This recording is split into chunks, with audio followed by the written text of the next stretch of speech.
You don't have to save the world. You just have to start with yourself.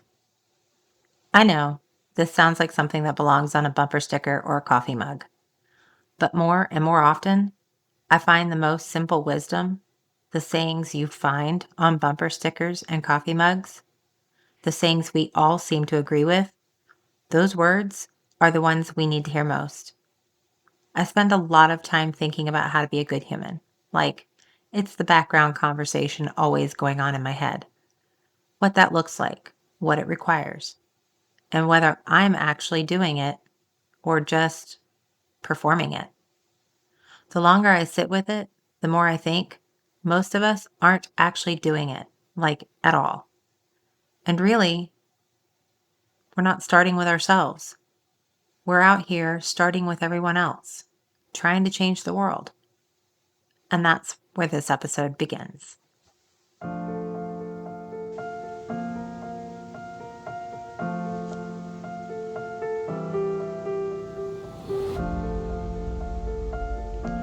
Welcome to Being Human on Purpose.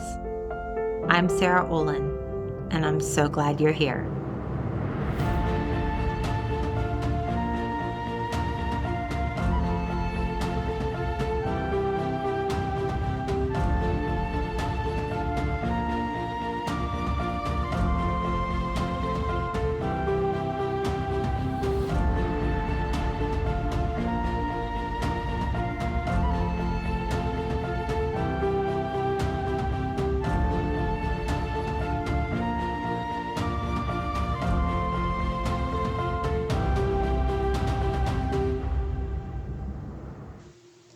Here's something I've noticed about humans, myself very much included.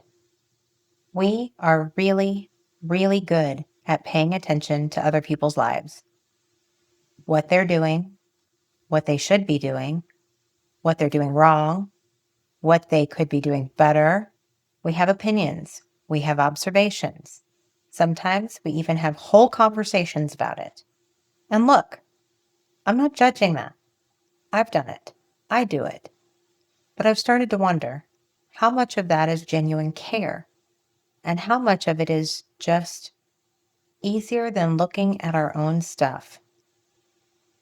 Because when you actually turn the lens around, when you start paying attention to your own habits, your own patterns, choices, now you're in it. And that's a different kind of uncomfortable. Having children can often be like reliving your life.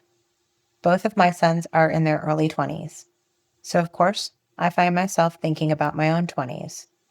I remember thinking, I have time to get healthy, time to build good habits, time to figure out who I am and how I want to live. I remember at one point, closer to my 30s, I was going to start a whole skincare routine that was going to keep me looking young. Well, now I'm in my mid 40s and I still haven't started. And honestly, it's not really about skincare. It's about how easy it is to know something and still not do it. Because knowing doesn't require you to change anything. Doing does. So let's talk about that gap, the space between knowing and actually showing up for yourself. Because I think that gap is where a lot of us are living right now. Hopefully by now, you're all following along and have listened to my first 4 episodes. If so, a huge thank you. For those who have, you probably caught on that when I say start with yourself, I'm not talking about a 5 a.m. workout and a green smoothie. I mean, if that's your thing, great, but that's not what I'm talking about here. What I've noticed, when most people hear the word health, they go straight to the physical, food, exercise, sleep. But health is so much bigger than that.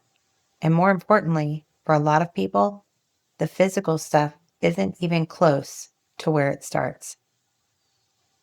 For some people, it starts with mental health, getting honest about what's happening in their mind, their thought patterns, the stories they keep telling themselves. And when that starts to shift, suddenly other things get easier. The motivation shows up. The capacity shows up. Then there's others where it starts spiritually. And I want to be careful here because I know that word means different things to different people. But I'll give you an example from my own life.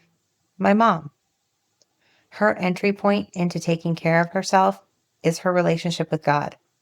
And her priest is both a spiritual and mental advisor. Her time in prayer, following her spiritual path, that is her health practice. And it works for her because it's honest for her. Then there's emotional health or financial health. And don't sleep on that one because the research is really clear that chronic financial stress doesn't just affect your bank account. It affects your nervous system, your sleep, your relationships, your ability to make good decisions. Money stress is body stress. Full stop. What I'm getting at here is health isn't one thing. It's a system. And we all have a different door into it. The mistake most of us make is trying to walk through the door that looks right instead of the one that's actually honest for where we are. And social media makes that so much easier to do because we're constantly watching other people's entry points, other people's transformations, other people's versions of getting healthy. And it's inspiring until it isn't, until you realize you've been trying to follow someone else's path instead of finding your own. But here's where it gets even more interesting. And this is the part I keep coming back to. It's not just about where you start. It's about why you're starting. Yeah, this one belongs on a motivation poster. Know your why. You can find the right door, the right entry point, the thing that actually makes sense for your life, and still not sustain it. If your reason isn't honest, your effort won't be sustainable.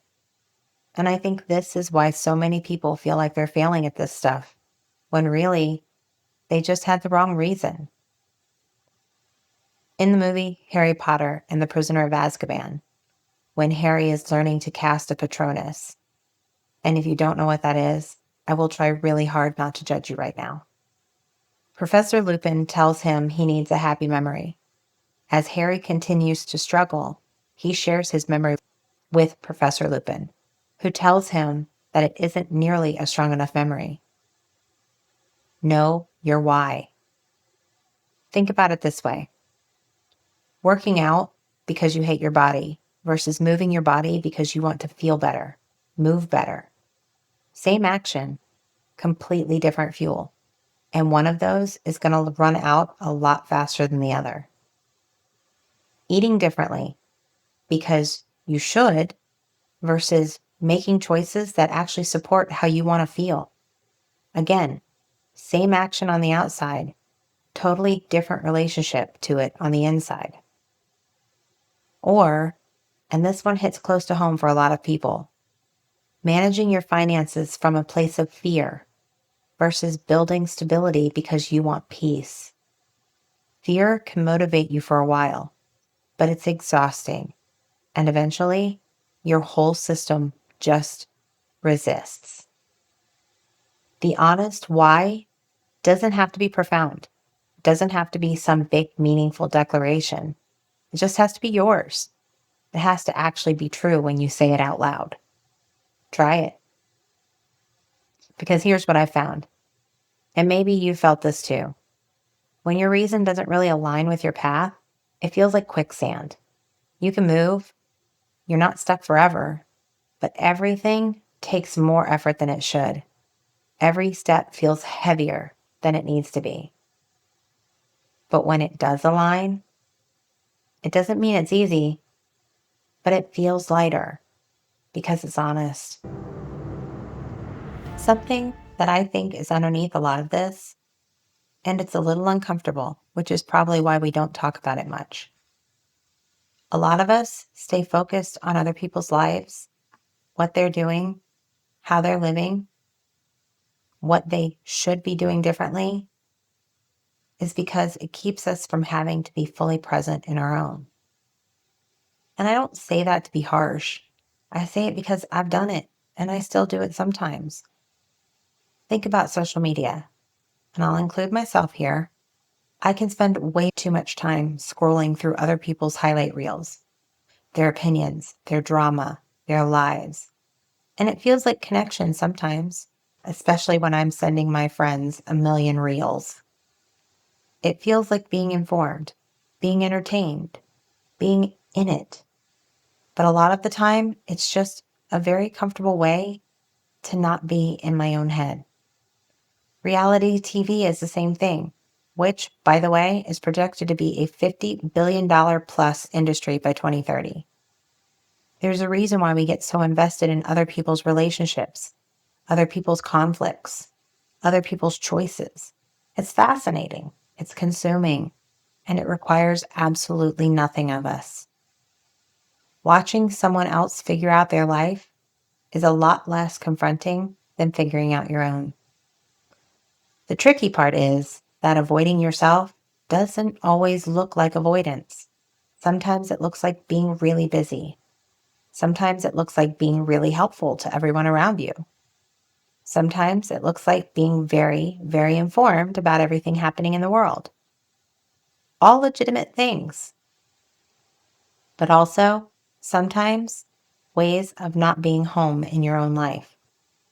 Again, this is an area that hits home for me. When someone I love needs me, I don't have to think twice about making time for them. But cleaning out my linen closet so that I can actually find a freaking Band-Aid, I never seem to have the time. So when I say start with yourself, part of what I mean is come home. Not perfectly, not all at once, just a little more than you have been. Because here's what I've noticed in my own life. The less you avoid yourself, the less you need to escape into everything else. Not because life gets perfect, but because you feel more grounded in it. And here's the part that I find kind of beautiful, honestly. When you start taking care of yourself, not perfectly or all at once, but genuinely, it doesn't stay contained. It leaks out. You become a little less reactive, a little more patient, a little more present.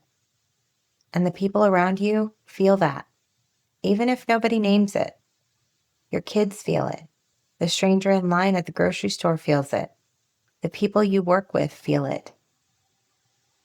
I saw this in my own life back in 2019 when I started paying attention to what I was eating, not from a diet mentality, but from a genuine curiosity about how I felt.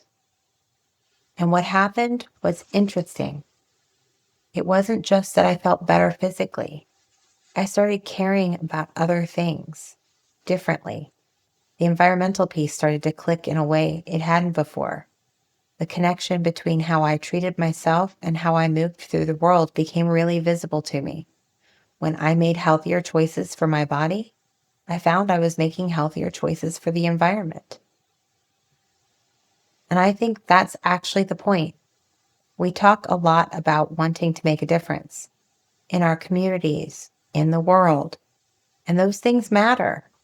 But sometimes the most honest place to start is right here with yourself, with the one life you actually have full access to. Because the way you treat yourself does ripple outward. It's just quiet enough that we don't always notice it happening.